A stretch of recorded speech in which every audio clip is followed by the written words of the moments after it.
तो चलिए सबसे पहले अब आपको बता दें एक मिनट एक खबर में कारगिल विजय दिवस की 22वीं सालगिरह पर आज राष्ट्रपति द्रास में कारगिल युद्ध स्मारक पर शहीदों को श्रद्धांजलि देंगे। इस अवसर पर सीडीएस विपिन रावत भी मौजूद रहेंगे। आज कारगिल युद्ध की 22वीं सालगिरह है। इस अवसर पर राष्ट्रपति रामनाथ कोविंद द्रास में मौजूद कारगिल युद्ध स्मारक पर भारतीय सशस्त्र बलों के उन शहीदों को श्रद्धांजलि अर्पित करेंगे जिन्होंने वर्ष 1999 के कारगिल युद्ध के दौरान अदम्य साहस का परिचय दिया और अपना सर्वोच्च बलिदान दिया। इस दिन को कारगिल विजय दिवस के रूप में मनाया जाता है। द्रास में सीडीएस विपिन रावत भी शहीदों को श्रद्धांजलि देंगे। वहीं दिल्ली में बने नेशनल वॉर मेमोरियल में रक्षा मंत्री राजनाथ सिंह और तीनों सेनाओं के प्रमुख कारगिल युद्ध के दौरान शहीद हुए जवानों को श्रद्धांजलि अर्पित करेंगे। ऑपरेशन विजय 26 जुलाई 1999 को कारगिल में पाकिस्तान पर भारतीय सशस्त्र बलों की जीत का प्रतीक है। कारगिल सेक्टर में चौकियों को खाली करने के लिए भारत द्वारा ऑपरेशन विजय चलाया गया था। इस ऑपरेशन के बाद दोनों देशों के बीच हाई टेंशन वॉर शुरू हुई थी। नियंत्रण रेखा के भारतीय हिस्से में पाकिस्तानी सैनिकों और घुसपैठियों का कब्जा था। आज से दिल्ली में अनलॉक 8 लागू हो गया है। इसके तहत कई तरह की छूट मिलनी शुरू हो गई है, लेकिन शिक्षण संस्थान अभी बंद ही रहेंगे। कोरोना के दौरान थमी दिल्ली को अब और रफ्तार मिल गई है। आज से अनलॉक 8 शुरू हो गया है। इसमें छूट का दायरा और बढ़ाया गया है। सरकार के आदेश के अनुसार 100% बैठने की क्षमता के साथ मेट्रो और डीडीसी बस शुरू। शादी समारोह में 100 लोगों को शामिल होने की छूट मिली। अंतिम यात्रा में अब 20 लोगों की जगह 100 लोगों को जाने की मिली छूट। सिनेमा, मल्टीप्लेक्स, ऑडिटोरियम, समारोह स्थल 50% क्षमता के साथ खुलेंगे। कड़ी दिशा निर्देश के साथ स्पा सेंटर को भी खोलने की अनुमति होगी। साप्ताहिक बाजार को भी 50% क्षमता के साथ खोलने की मंजूरी दी गई। धार्मिक स्थल खुले, लेकिन पूजा पाठ के लिए एकत्रित होने की अनुमति नहीं होगी। हालांकि दिल्ली आपदा प्रबंधन प्राधिकरण के आदेश में स्कूल, कॉलेज, शिक्षण संस्थान, कोचिंग इंस्टीट्यूट, राजनीतिक सम्मेलन, सामाजिक सम्मेलन, सांस्कृतिक कार्यक्रम, खेल कूद आयोजन, समारोह के आयोजन पर पाबंदी बरकरार रखी गई है। मध्य प्रदेश और पंजाब में आज से 11वीं और 12वीं की कक्षाओं के लिए स्कूल खुल रहे हैं। कोरोना के कारण लंबे समय से स्कूल बंद पड़े। मध्य प्रदेश में आज से 50% क्षमता के साथ 11वीं और 12वीं के स्कूल खुलने जा रहे हैं। दोनों ही क्लास की कक्षाएं हफ्ते में 2 दिन लगेंगी। सोमवार और गुरुवार को 12वीं की क्लास चलेंगी, वहीं मंगलवार और शुक्रवार को 11वीं की कक्षाएं चलेंगी।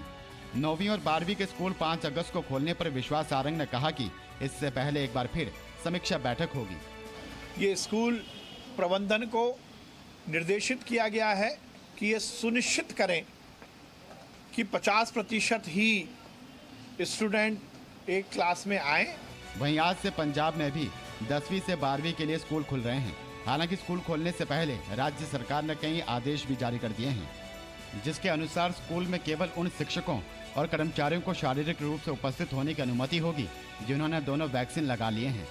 साथ ही स्कूलों में विद्यार्थियों की उपस्थिति पूर्णतः माता पिता की सहमति से होगी। स्कूल खुलने के बाद भी ऑनलाइन क्लास का विकल्प जारी रहेगा। बेंगलुरु के साईं बाबा मंदिर को फेस मास्क, सैनिटाइजर और कोरोना की बीमारी में इस्तेमाल होने वाली दवाइयों से सजाया गया है। मकसद था कोरोना से लड़ाई का संदेश देना। देश में कोरोना के कहर का ये दूसरा साल है और इतने दिनों में ऐसा लगता है मानो पूरा माहौल ही कोरोना में हो गया है। शायद यही कारण है कि गुरु पूर्णिमा के मौके पर बेंगलुरु में साईं बाबा के मंदिर को कोरोना किट से सजाया गया था। जी हाँ, कोरोना किट से। कोरोना काल में इस मंदिर में अनोखा प्रयोग किया गया था। मंदिर को सजाने के लिए 10,000 से ज्यादा फेस मास्क का इस्तेमाल किया गया था।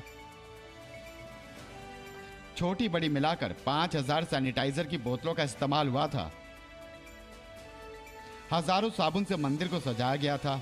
इतना ही नहीं, पैरासिटामोल और मल्टीविटामिन टैबलेट का भी इस्तेमाल सजावट में हुआ था।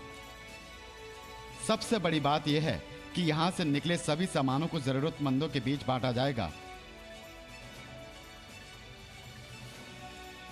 फूड किट को गरीबों में बांटा जाएगा, जबकि मल्टीविटामिन और पैरासिटामोल की दवाइयां बेंगलुरु के अस्पताल में मुफ्त बांटी जाएगी।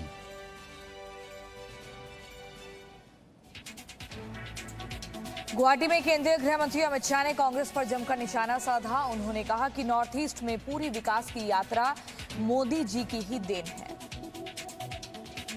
केंद्रीय गृह मंत्री अमित शाह 2 दिन के नॉर्थ ईस्ट दौरे पर रहे। दौरे के आखिरी दिन रविवार को गुवाहाटी में 2 प्रोजेक्ट की शुरुआत करने के बाद अमित शाह ने कहा कि क्षेत्र में शांति और प्रगति में बाधा डालने वाली अड़चनों को हटा दिया गया है। लंबे समय के शासन में कांग्रेस ने केवल वादे दिए और राज्य को कैंसर स्टेट बना दिया। तो न केवल असम परंतु पूरे नॉर्थ ईस्ट को, पूर्वोत्तर को कैंसर के खिलाफ लड़ने की एक बहुत बड़ी सुविधा अपने मुहाने पर आसाम के अंदर पूरी हो जाएगी। उनको दिल्ली जाने की जरूरत नहीं पड़ेगी। इससे पहले अमित शाह ने कामाख्या मंदिर में पूजा की। उन्होंने देश में शांति और विकास के लिए प्रार्थना की। अमित शाह ने गुवाहाटी मेडिकल कॉलेज में राज्य कैंसर संस्थान में एक नए रेडिएशन थेरेपी ब्लॉक की शुरुआत भी की। गुवाहाटी दौरे से पहले रविवार को ही केंद्रीय गृह मंत्री ने शिलांग में असम राइफल के मुख्यालय का दौरा किया। इस दौरान उन्होंने जवानों से बातचीत की और उनके साथ खाना खाया। 2024 चुनाव में पीएम मोदी के सामने विपक्ष का चेहरा कौन होगा, इसकी संभावनाओं को तलाशने ममता बनर्जी आज दिल्ली आ रही हैं। बंगाल के बाद ममता बनर्जी 2024 के मिशन पर जुट गई हैं। इसी कड़ी में आज वे 5 दिन के दौरे पर दिल्ली आ रही हैं। इस दौरान वो अलग अलग पार्टियों के नेताओं से मुलाकात करेंगी। ममता बनर्जी राष्ट्रपति रामनाथ कोविंद और प्रधानमंत्री नरेंद्र मोदी से भी मिलेंगी। साथ ही ममता बनर्जी का सोनिया गांधी, समाजवादी पार्टी प्रमुख अखिलेश यादव और दिल्ली के मुख्यमंत्री अरविंद केजरीवाल से मुलाकात करने की भी संभावना है।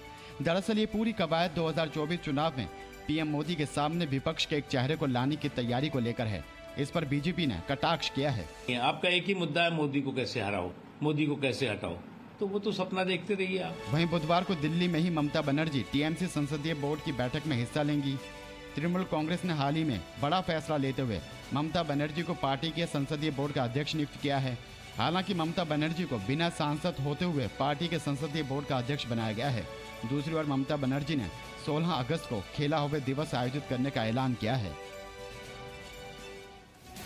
पंजाब के बाद अब राजस्थान में कांग्रेस आलाकमान कलह दूर करने में जुटा हुआ है। यहां पायलट खेमा सत्ता पर और अधिक कब्जा के लिए जोर आजमाइश में लगा हुआ है।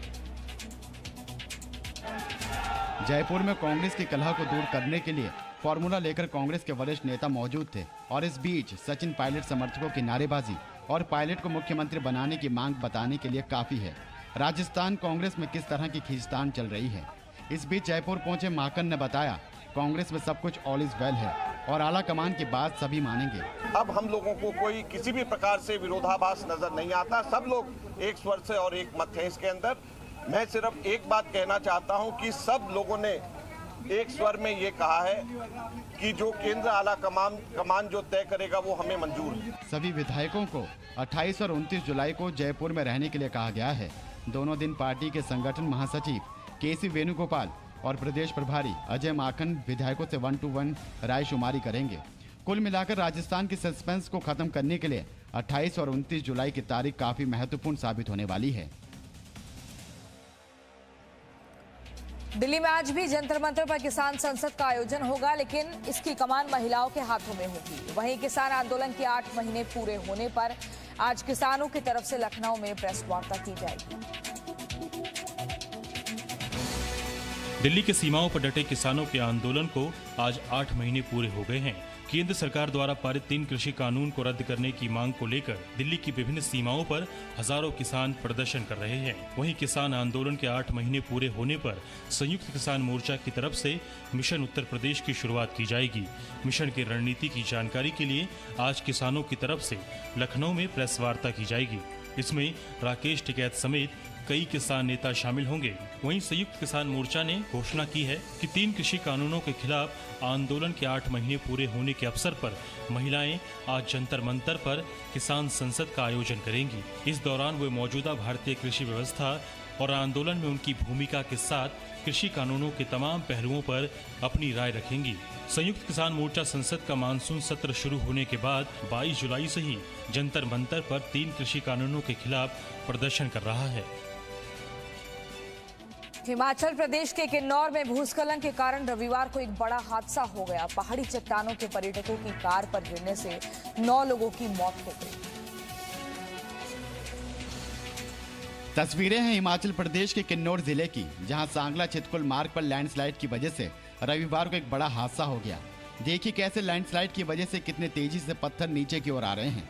पहाड़ों से आए पत्थरों की वजह से बटसैरी पुल टूट गया। आपको दिखाते हैं कि कैसे पहाड़ों से आया मलबा देखते ही देखते पुल को तबाह कर गया। पहाड़ों से नीचे गिरते इन बड़े पत्थरों को देखिए, कितनी तेजी से ये पत्थर नीचे की ओर आ रहे हैं और इन्हीं पत्थरों में से एक पत्थर नीचे आते वक्त दूसरे पत्थर से टकराता है और सीधे पुल के एक हिस्से पर गिरता है। पत्थर के गिरते ही पुल का एक हिस्सा नदी के पानी में समा जाता है। पहाड़ से आई इस आफत की चपेट में एक ट्रैवल गाड़ी आ गई। इस गाड़ी में 11 लोग सवार थे, जिसमें से 9 लोगों की मौत हो गई और 2 लोग घायल हो गए हैं। किन्नौर में हुई इस दुर्घटना पर प्रधानमंत्री मोदी ने शोक व्यक्त किया और मृतकों के परिजनों को प्रधानमंत्री राष्ट्रीय राहत कोष में से 2-2 लाख रुपए और हादसे में घायल लोगों को 50,000 रुपए की आर्थिक सहायता देने की घोषणा की। महाराष्ट्र के रायगढ़ में कुदरत की विनाश लीला में कई जिंदगियां छीन ली हैं। मलबे में दबे लोगों को निकालने के लिए एनडीआरएफ के जवान ऑपरेशन जिंदगी चला रहे हैं। महाराष्ट्र के कई जिले बारिश और बाढ़ की चपेट में हैं। इन इलाकों में फंसे लोगों को रेस्क्यू ऑपरेशन के लिए एनडीआरएफ की 34 टीमों को अलग अलग जगह पर लगाया गया है। आपको दिखाते हैं कि कैसे एनडीआरएफ की टीमें बिना थके बिना रुके लगातार ऑपरेशन जिंदगी चला रही हैं। तस्वीरें हैं महाराष्ट्र के रायगढ़ की, जहां पहाड़ों से आए मलबे में पूरा तलिया गांव तबाह हो गया था। पहाड़ी इलाका होने की वजह से यहां पर सैलाब के साथ साथ बड़े बड़े पत्थर बहकर आ गए। सड़कों पर पेड़ टूटकर गिर गए। एनडीआरएफ का कोई जवान फावड़े से मिट्टी हटा रहा है तो कोई मलबे में से बाहर निकाले गए लोगों के लिए स्ट्रेचर लेकर जा रहा है। पहाड़ों से आया मलबा इतना ज्यादा था कि मलबे को हटाने के लिए मशीन का सहारा लेना पड़ रहा है। मलबे में फंसे लोगों को बचाने के लिए युद्ध स्तर पर रेस्क्यू ऑपरेशन चलाया जा रहा है। लैंडस्लाइड के बाद इस इलाके के 52 लोग गायब थे, जिनमें से एनडीआरएफ की टीम ने रेस्क्यू अभियान के दौरान 30 से अधिक लोगों के शवों को मलबे से बाहर निकाल लिया है और बाकी लोगों की तलाश के लिए रेस्क्यू अभियान के साथ साथ डॉग स्क्वाड टीम की सहायता ली जा रही है। Presenting B News app, available on Google Play and App Store. Download it now.